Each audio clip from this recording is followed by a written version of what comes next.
Oi, gente, tudo bem com vocês? Professora Anaele de novo. E a gente vai falar o que agora?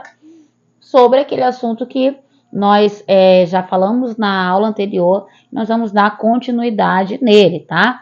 Então, a gente aprendeu o quê? Que a retificação subjetiva é o que vai acontecer para que o paciente venha entender que as queixas que ele chega no nosso consultório também é algo útil para ele. O que ele pode aprender com isso? Qual é a visão que ele pode olhar para essa situação diferente da que ele estava olhando, tá? Nesse ponto, você pode estar se perguntando, mas espere um pouco. Como o sintoma pode ser útil ao paciente se ele o faz sofrer? Como é que um sintomas, professora, vai ser bom para o paciente que está fazendo ele sofrer? Calma aí. Eu respondo.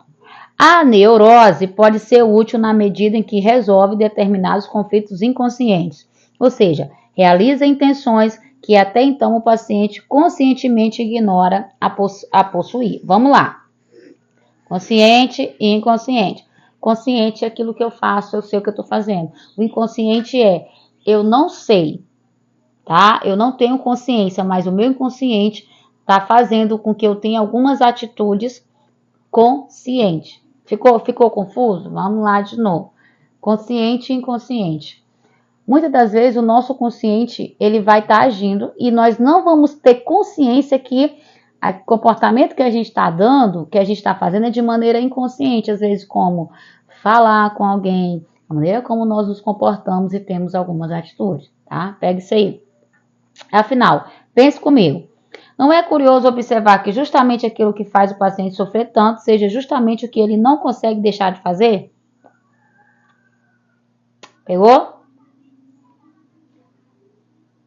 Por que será que justamente o que ele sofre tanto, ele não consegue deixar de fazer? Por que será que isso acontece? Por que será que isso acontece? Por que será que uma pessoa que ela tem tanta dependência emocional, ela tem tanta dificuldade de sair de um relacionamento abusivo?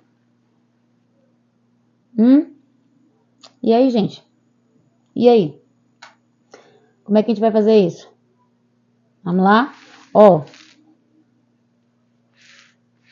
aqui na apostila fala assim, em tese, a gente não deveríamos, de maneira naturalmente, né, evitar fazer coisas que nos levam ao sofrimento. Por que então insistimos em atos, pensamentos e relacionamentos que nos prejudicam? Justamente porque aquilo que conscientemente nos faz sofrer, no nível inconsciente nos satisfaz. Quase não sai. Eu vou repetir de novo. Justamente isso. Aquilo que conscientemente nos faz sofrer, no nível inconsciente nos satisfaz. Aquilo que conscientemente, aquilo que conscientemente nos faz sofrer, no nível inconscientemente nos satisfaz. Quem sabe tu ficou doidinho agora. Ai, meu Deus, professor. Ai, que é isso? Calma. Resolvendo determinadas questões que, se deixadas em aberto, nos fariam sofrer muito mais. Através da retificação subjetiva, lembra dela, grifa aí, salva aí, tá?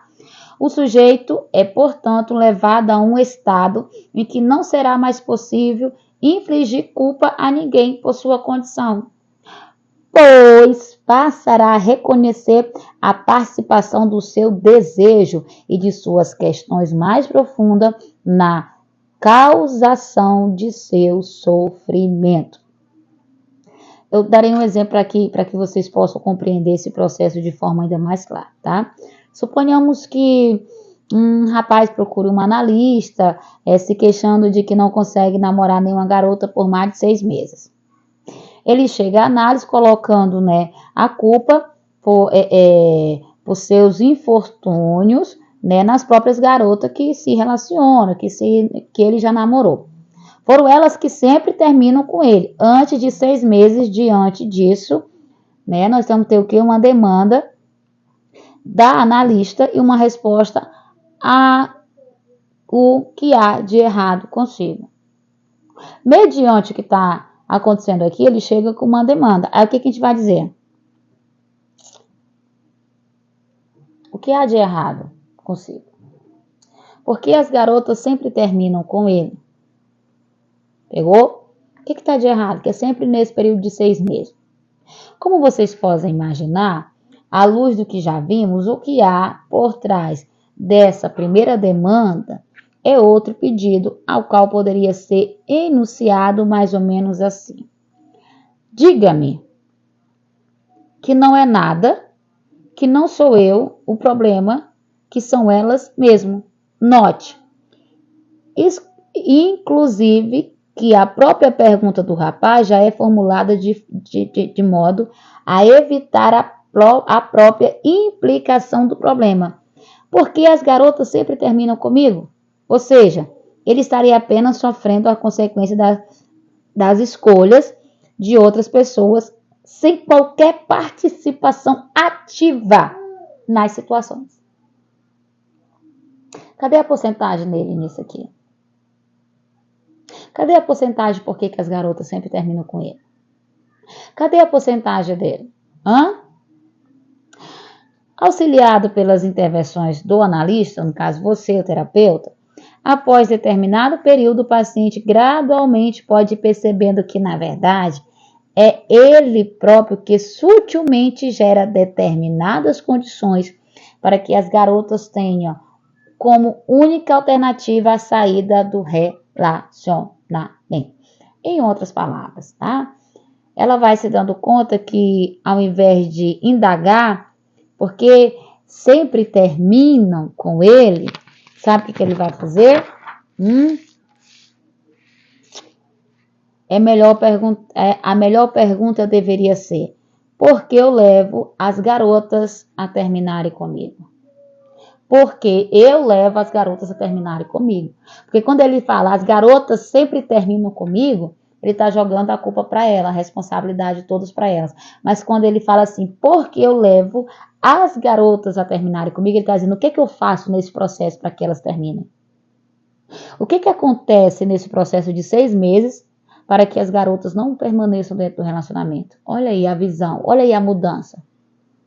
Tá? A maneira que a sua abordagem vai fazer muita diferença no tratamento desse paciente. Tá?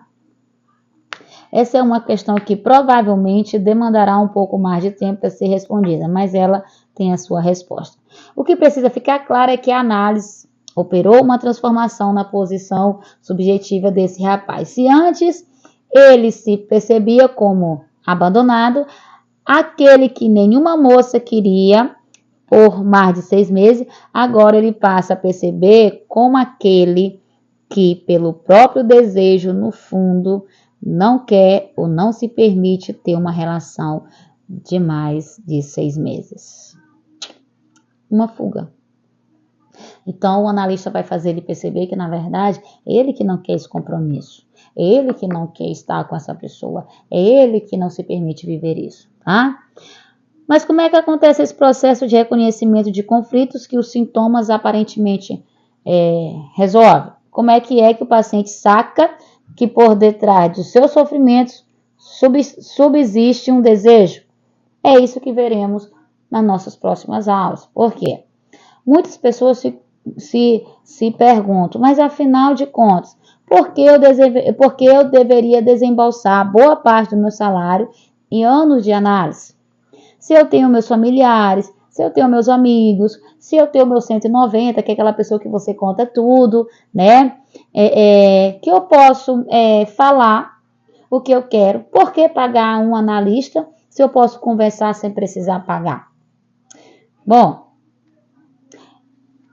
o objetivo é que os familiares vão te dar conselhos. Muitos deles vão passar a mão na cabeça, vão te dar uma visão. Há um sentimento envolvido ali. E não vai mudar muita coisa dependendo com quem você vai conversar, tá?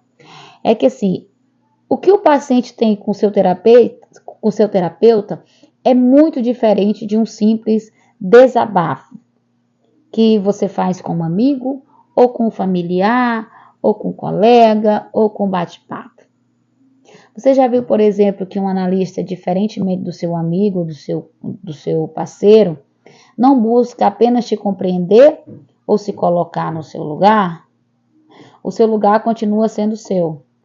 Para o analista, você se apresenta sempre como enigma, um ponto de interrogação. E a intenção é boa, meu caro. O objetivo é que você também comece a se tornar um enigma para si mesmo. Então, o terapeuta não vai se colocar no teu lugar. Não. Esse lugar aí é seu. Esse lugar aí o terapeuta não quer, você vai continuar no seu lugar. Só que, né, o ponto de interrogação que você tem que dizer você precisa também se ver como esse enigma. O que você precisa descobrir mais sobre você mesmo. Porque tem muitos pacientes que chegam no nosso consultório e não sabem quem eles são, para que propósito nasceu, o que eles realmente querem da vida. Tá bom? É isso aí, tá? Olha, exatamente isso que ocorre o tempo todo numa análise. Não se espante, tá? Não se espante de maneira nenhuma, tá bom? Não se espante de maneira nenhuma. Deixa eu só ver aqui, gente, se eu passei todos os pontos.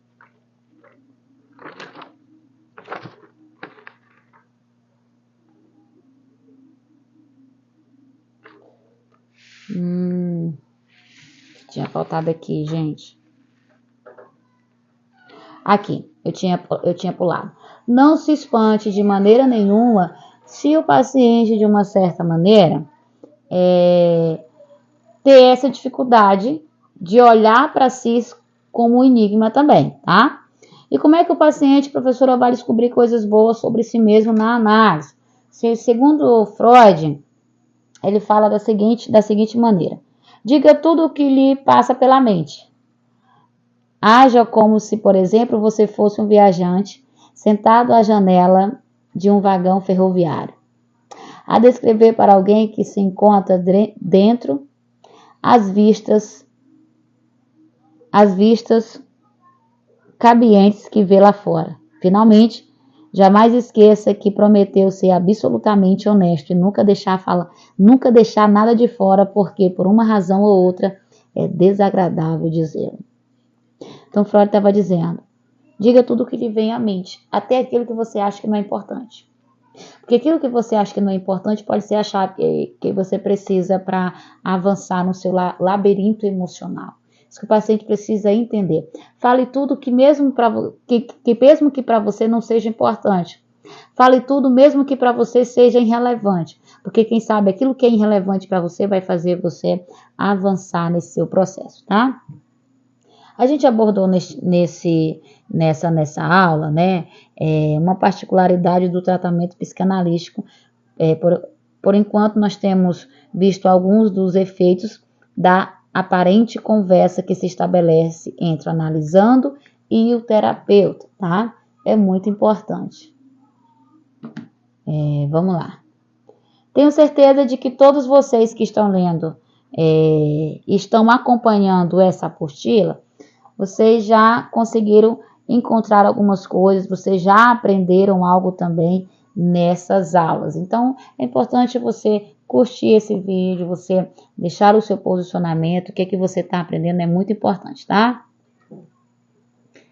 É muito importante eu falar algo para vocês aqui. Antes de você falar, pense no que você vai falar. Esteja na sessão junto com o seu paciente. Então, a gente vai falar um pouquinho mais sobre essas conversas, tá? Do paciente e do terapeuta na nossa próxima aula.